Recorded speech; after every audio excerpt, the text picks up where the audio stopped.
Hi, it's Jeremy here from the Ontario Regiment Museum in Oshawa, continuing with our behind-the-scenes look at the museum and its operations. Today we're going to have a close look at the tank arena, which is at the heart of any operational military vehicle museum. This is where history comes to life. This is where the vehicles are operated during a Keno Tank weekend, Tank Saturdays, and other special events we have, the tank experiences for our guests. And where most of the education about these vehicles happens is in the tank arena. So behind me we have the guard tower. As you can see, it's designed to look very much like a Second World War guard tower.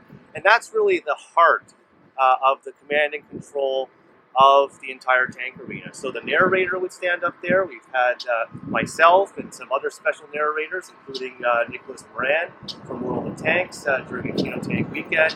VIPs, colonels, generals, people addressing the public during our main shows. It's also where all the radios are housed to actually communicate with all the vehicles that are out on the field. So when you visit the museum, you actually see I'm standing in this large barrier area. There are concrete barriers here, just in case. That's for the safety of the public. And beyond that, we're closed right now. You just see a road. That's usually where all the grandstands and the bleachers would be. So when you visit the museum, you'd be sitting over here, safely watching into the tank arena with the concrete barriers. There's a large buffer zone. And then there's some additional barriers, visual barriers mostly, because as you can imagine, these are not really going to stop a tank. So this is the view that the public would have into the tank arena. Now we're currently here in the early spring, and lots of the foliage is not completely grown up yet, but it kind of gives you an idea of what the scope of the tank arena is.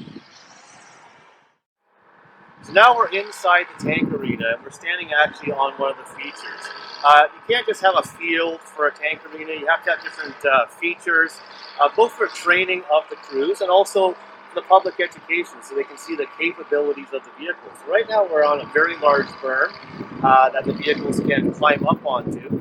We have several other berms and features, and we have the grass, the green zone. That's the no-go zone for tracked vehicles on the field. Where reenactors would often be, it separates the safe and the non-safe areas. You don't really see that during the show, but that's just something that we've put in place here so that we don't have infantry running the tracked vehicles on the field. So this is where it all takes place. Maintenance of the tank arena is constant. As you can imagine, tracked vehicles create a lot of mud. If there was grass there at one point, that grass is now gone. And it's a constant battle in maintaining the field in its condition, getting surface mud off of the track. You can see actually our grader going around, just scraping the track today.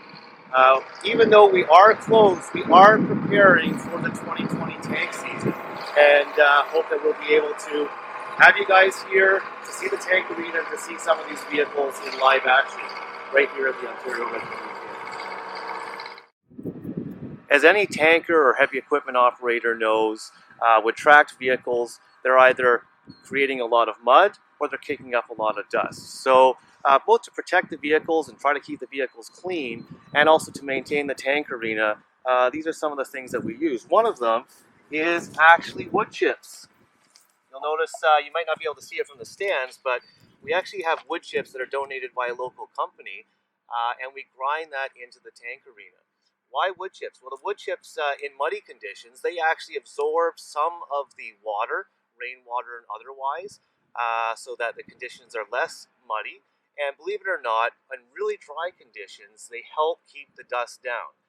There has been some past shows before we had these mitigation measures where quite literally we would be doing Tank Saturday desert warfare, and we would kick up almost a desert-like cloud. So these wood chips actually help with that. Also, to get rid of dust, we can't always have completely dry conditions. So we kind of call it our Zamboni for those Canadians and hockey fans. You might find that funny. But we actually use a military water bowser. You can see in the trailer back there beside behind the Nyla. And it just puts a slight dampness onto the field to keep some of that dust down. So that was just a look at sort of behind the scenes, what you don't usually get to see in the tank arena, how we maintain the tank arena so that we can put on the shows that we do for you guys. So as you can see, we are very few of us here working, but we are still preparing for the 2020 tank season, making sure that the arena is ready. And we really look forward to having you guys here once the shutdown is over. If you really like this video, please subscribe and check out the other videos in our series during this COVID-19 shutdown. From our members and myself, we're hoping that you're keeping safe, and we hope to see you here soon.